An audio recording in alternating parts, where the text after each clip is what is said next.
Hello and welcome to another edition of the C Squared Podcast. This is your host, Curtis, my co-host, Aaliyah. We're here again today with Mr. Kevin Stewart-Panko of Decibel Magazine, V13, Metal Injection, Iron Fist, and a billion different other places he's written for in the past. He is now a regular on the show. He's supposed to be coming on once a month. So this is his first show of the new year. And today we are going to be continuing a topic that we started last month, which was about negative reviews. But today we are going to go on the flip side, and we're going to talk about positivity at publications in general, like too much of it and stuff like that. So to start with this, I'm going to bring it over to Aaliyah, who's going to go over the first little bit and start the discussion.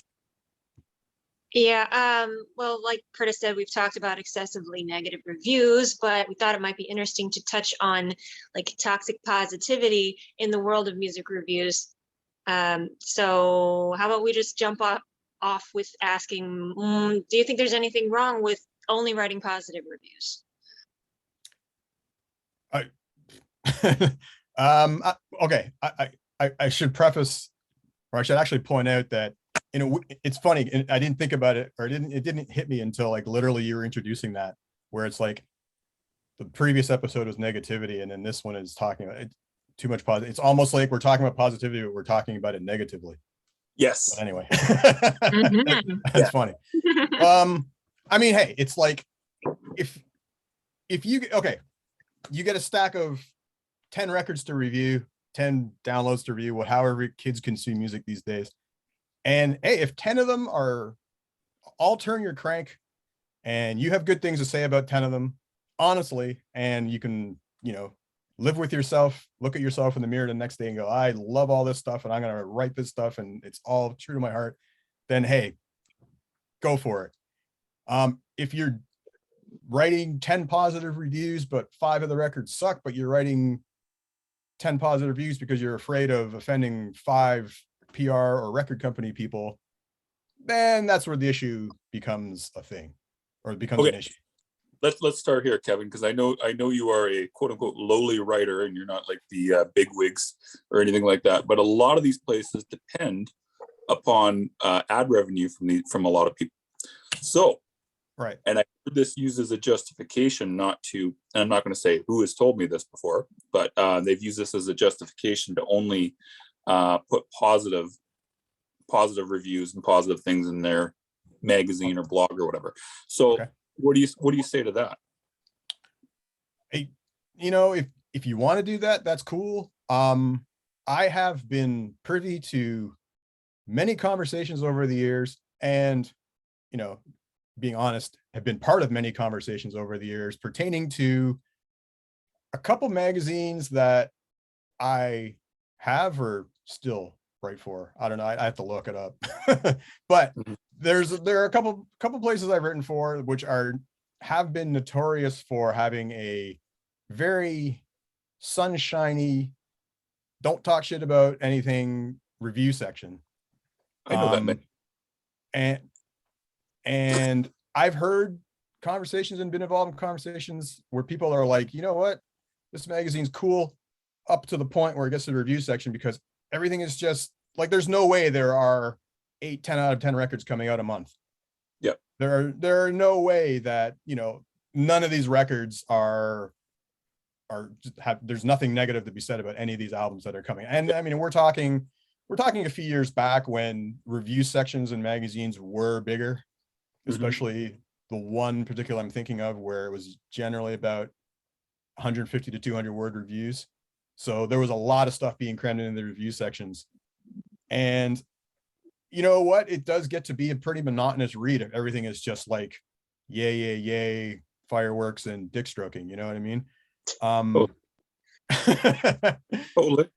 Totally. So, yeah, I mean, sorry, what was your question? Well, what I was saying is, what do you got to say about I've heard it said, and I'm not going to say specifically the people who have said this to me, that they intentionally don't allow negative material into their thing because of advertisers. Right. Okay. Well, I mean, that's your prerogative, but in terms of the product you're putting out, it's probably not, I mean, to people reading with a critical eye, it's probably not going to be something that, I mean, that's going to be a portion of that particular publication or site or whatever, that more critical, serious, whatever you want to call them, people are just going to be like, I don't have time for this, because it's just so, it's like, it's like watching, it's like in an echo chamber.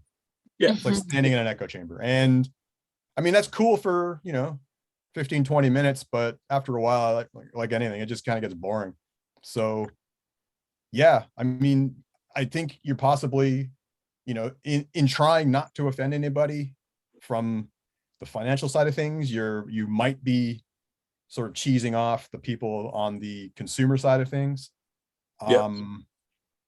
You might, you might be fine with your not wanting to get under anybody's skin, but ultimately you possibly are creating or releasing or handing the world I don't want to say inferior product, but something that could be something that's not living up to its potential. Yeah, I mean, okay. So, and I think there's a difference, because you guys know this, because working in PR, you write press releases, you see press releases, not just your own, I'm assuming. Yeah, of course. And over the history of your time in music, you've read music magazines, you've read music websites. Yep. So, you're kind of schooled in the way things go down. Yep. The average, person on the street, person wherever, sitting in a coffee shop, on a street, in a bookstore, or whatever, who doesn't really have much behind the scenes knowledge, might not realize that there is a difference between, how these things work, how there's a press release versus a review. There's, all kinds of little things that go on that sort of lead to the product you're holding in your hand, or reading on your phone, or reading on your computer screen. So, I mean, it's a tricky thing. I mean, I guess it all kind of comes down to the editor, people in charge of this particular whatever we're talking about, and what they want to do. I personally, because I guess it's a little bit easier for me in that sense, because I don't have that responsibility. I'm not absolutely unconcerned with ad sales, because I don't have to do it. I don't know anything about like who sells, who buys, like how they approach, how that gets done. So I can sit back and not have to worry about that stuff, and be as positive or as negative as I want to be. I mean, within reason, without being a just negative Nelly, or just too positive, whatever. But I think that when it comes to someone like that, me, other people who kind of like take that philosophy or whatever, it's like, when you read something from that person, that writer, or see something in that particular magazine, and that person is known to like go on both sides of whatever, when you see someone give whatever record a 9 or 9.5 out of 10, you'll know, okay, well, that person, I can sort of trust that, this person is doing that because that's what is truly in their, going into their ears and out their mouth, or out their fingers, or whatever, in their head. Someone who's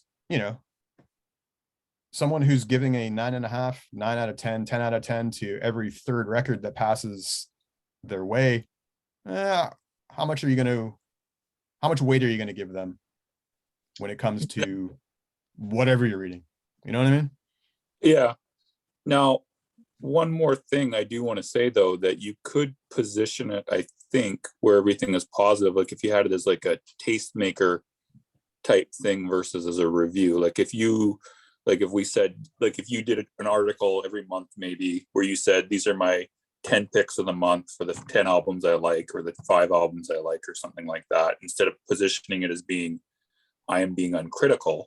Right. But and that's, that is done as well. Exactly. If someone wants to know that from me or anybody else, you can ask me, or you can ask them. If you want that in print somewhere, or online somewhere, ask me to do it. I'll do it. if you hand me something and say, all right, give me your honest opinion on this, I'll do that.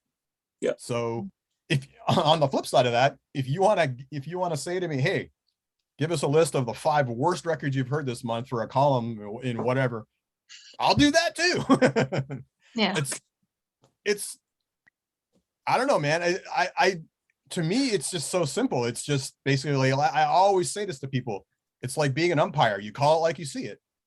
Yeah. I don't see what's so complicated. You know what I mean? But I do see what's so complicated because, like you're saying, there's money involved. There's, people trying to survive. There's only so many ad dollars to go around. There's, not wanting to offend people. And, sure, no one wants to I don't know. No one wants to or I guess there are people who want to deliberately get into squabbles with other people, but There are.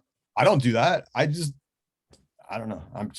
You're also not online. Tell you, man. You're not online, so you can't really. What are you gonna do? Fucking email everybody? Reads your shit? Yeah, and I mean, I think that from the artist standpoint as well, it's like you can't expect everybody out there to blow smoke up your ass, or is that the expression, blow smoke up your ass or whatever? So Yep. you put out your debut demo album, whatever, chances are there's going to be 1 or 2 people out there who don't like. I know people who don't like Kill 'Em All. It's astounding to me that people don't like Kill 'Em All, but there are people out there who don't like Kill 'Em All. That is weird. Okay. Yeah, but so you have to expect that no matter how good you think you are, how good your girlfriends or boyfriends think you are, that there are going to be people out there who don't like you. And as the artist, you want to take that in. You want to okay, all these people are saying this is great, this is great, this is great. But there's a handful of people out there who are saying this, and maybe we should sort of balance it out and take a look at what the broader spectrum of people are saying, if you are concerned with other people are saying. Fair. Now, Aaliyah, since Aaliyah is the only person not the only, I know you've played in bands, Kevin, but you're currently recording as far as I know. Thank God. Well, are you still recording?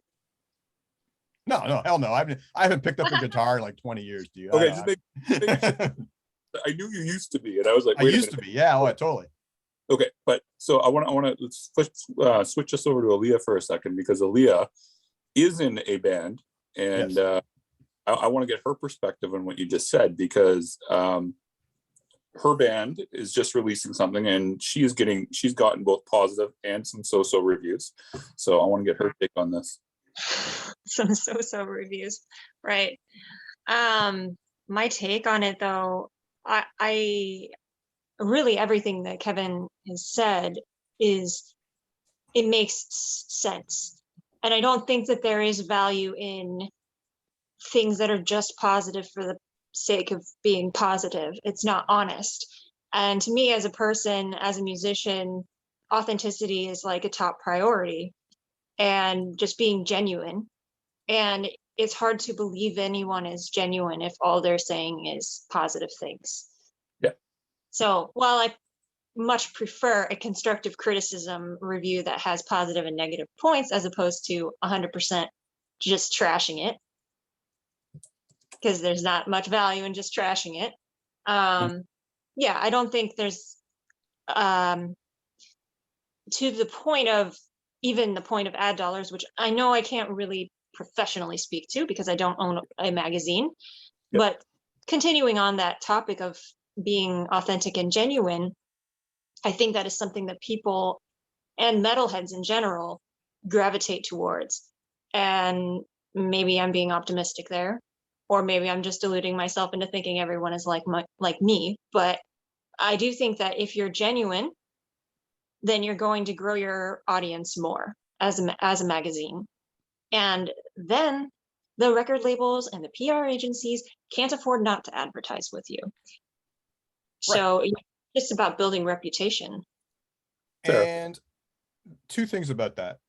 It's like you were saying, there's not a lot of value in just trashing something 100%. for the sake of trashing something.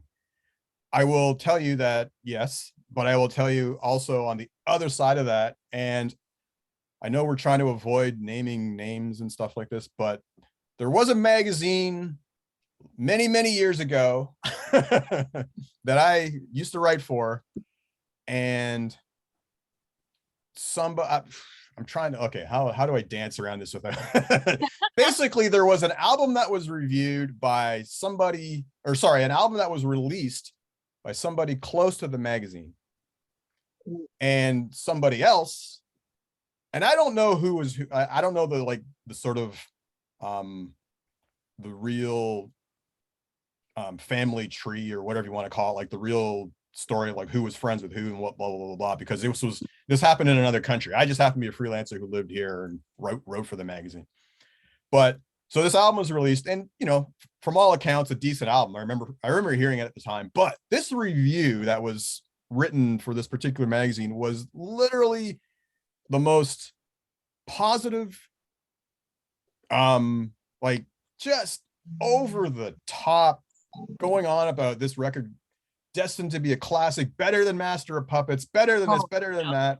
No. And there was a lot of backlash as far as I remember. I mean, there was a lot of backlash in my head. Just I'm like, yeah, fuck this. Like, I'm just like, there's no way this record is as good as this person is saying. I wish I'd say who this was, because I'm like, what? Her name's nepotism. I don't know what it was, but that sort of created this backlash where it was like, no. Right. And so there you go. I mean, it works on both sides of the coin. And another thing, I mean, and this has happened to me a bunch of times, and I it's kind of weird because I don't really like talking about myself, in a lot of ways, but at the same time, I know I'm on here to talk about myself and my experiences. But anyway, so, there have been countless times over the years, and I've been doing this a long time, where I've written something that was not to a record company or a PR person's liking, and I've literally been taken off of people's mailing lists because fuck you, this, that, and everything else. And it's like, oh, fuck, fine, whatever. Yeah. And then I guess, I don't want to like toot my own horn or anything, but I haven't stopped. And a couple months into this sort of boycott or whatever of me, suddenly, stuff starts slowly showing up again. I guess they're realizing that, oh, wait a second, this guy actually, he actually writes this stuff. And all right, fine, we'll add him back to our mailing list. And this has happened like countless times, dude, over the years. It's so ridiculous. I don't know what the point of that part of the story was, but yeah, I think that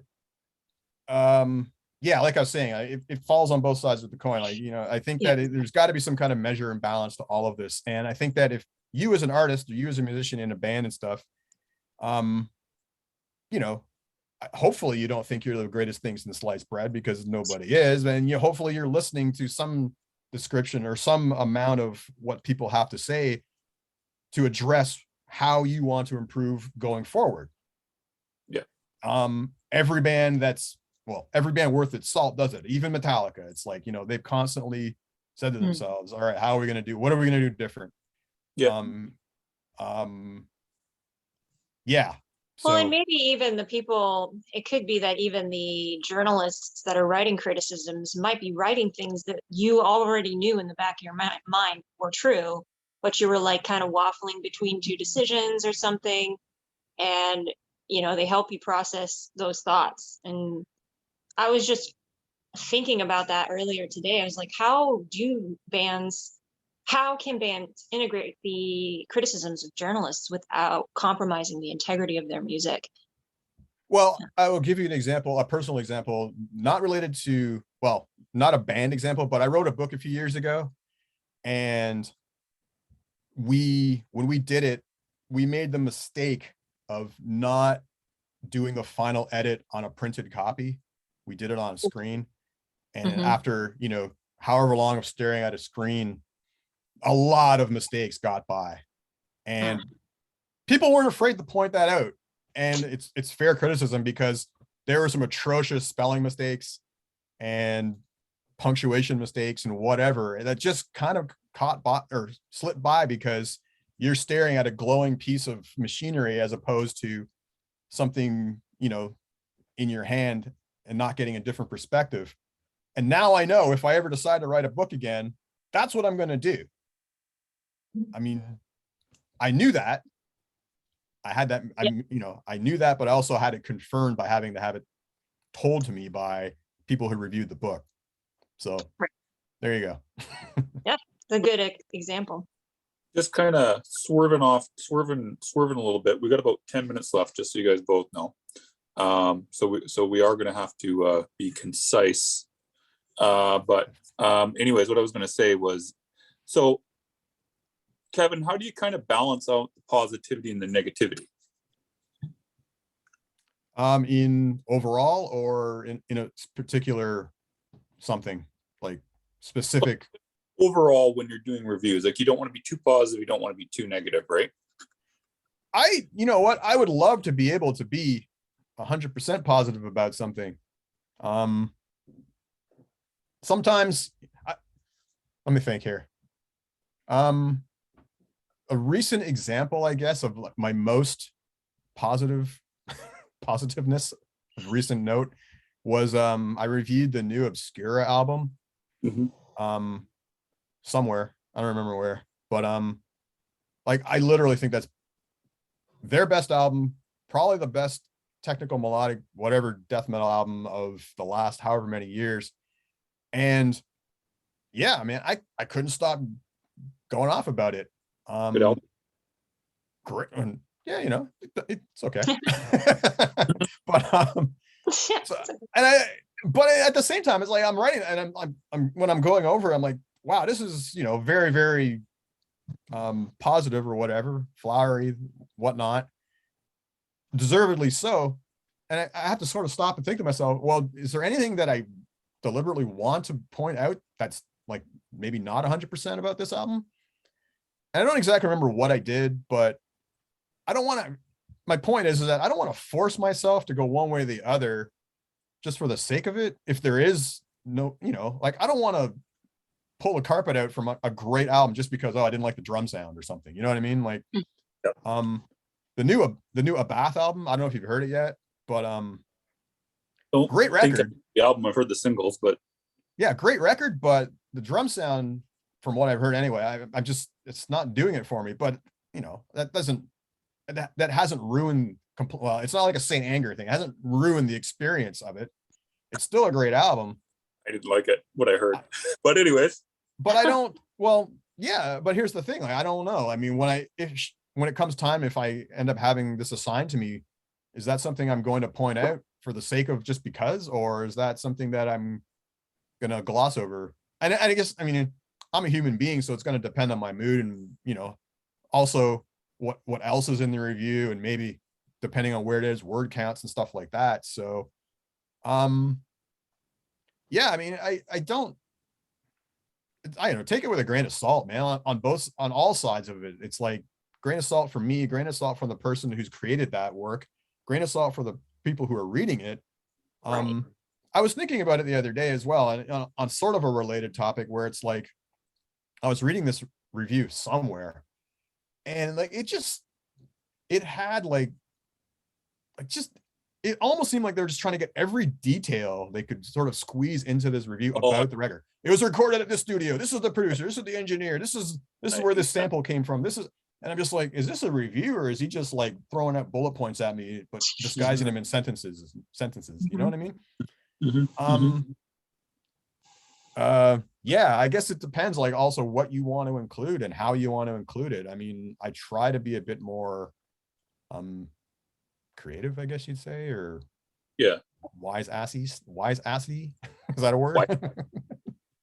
A bit more entertaining, I guess. But if you're going for sheer facts, I don't know. I mean, there's such a glut of outlets out there, which means there's going to be there's like a saturation and a glut of outlets out there, which means there's going to be a saturation and glut of a way to review any particular release, especially if it's something big like the Abath record, where every website's going to jump on it. Every magazine's going to have some mention of it somewhere. So, how many ways are there to like write about the same 8 or 9 songs? So now, we only got a couple minutes left. I'm gonna let Aaliyah actually do the final thing. So we got like 4 minutes left, guys. So we got to kind of squeeze it. The final thing. That's so sad. Don't do that to me, because then I'm like, I'd asked the last questions in the list, and I didn't ask my other questions, and I don't know. Pick out the best one. Go. I'll try and keep it under a minute. Which isn't gonna happen. I got something quick as an aside. No. She's gone. How many times before, and this is gonna be quick before Leah says the As soon as final, I think of something to say. did you listen to that Obscura album before you gave it a 9.5? I gotta Sorry, ask. say that. You cut out a bit. What'd you say? Sorry, I'm trying to say this quickly. How many times did you listen to that Obscura album before you actually gave it a 9.5? The interesting thing about that is that I reviewed that first for a different magazine or different publication before the 9.5 one. So I listened to it in two different headspaces, and it's an album that just got better with me. So a lot. And I was listening to it in between when I wasn't even assigned that second one before I was assigned that second one. So I'm a bona fide fan of that record, whether I had to review it or not. And So maybe if I had to review it in a month or so going forward, it would be a 10 out of 10. I don't know. You're still not answering the question. How many times did you listen to it before you gave it 9.5? I don't know. A bunch, a lot. Like, more than 5, less than 5? Oh yeah. Way more than 5, dude. Like we're talking like 20. Okay. What's that? I had to ask that question. It wasn't like a one-time, this is a 9.5 review. No. Hell no. Like, Cool. That's all I had to ask. Okay. You got I wanted to ask, actually, I thought of this in the moment while you were talking about it, and I can see an argument either way, but there are some reviewers that don't like to give a number rating.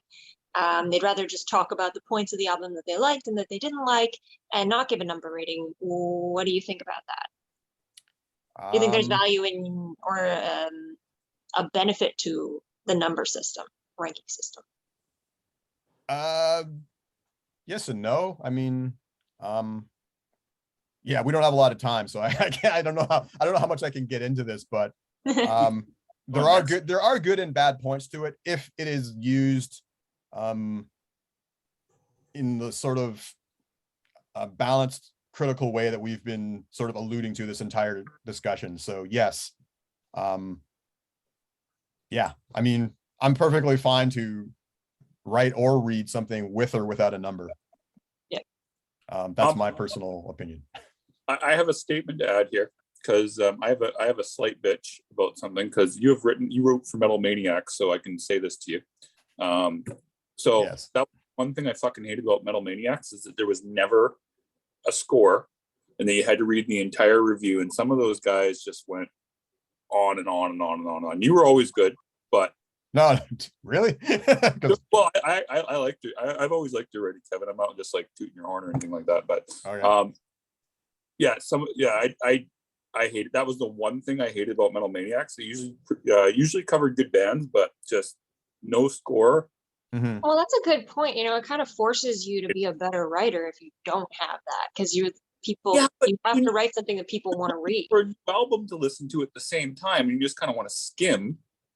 It's like I got to read the entire fucking thing, and you're like, I don't want to do that. It also forces you to read too. So I don't know. I mean, I don't know. But you know what? The only real problem I had, well, the only real two problems I have with Metal Maniacs was the shitty newsprint and the font they used. So there you go. Fonts are everything. That was a terrible font. That was the worst. Ugh. That sans serif bullshit.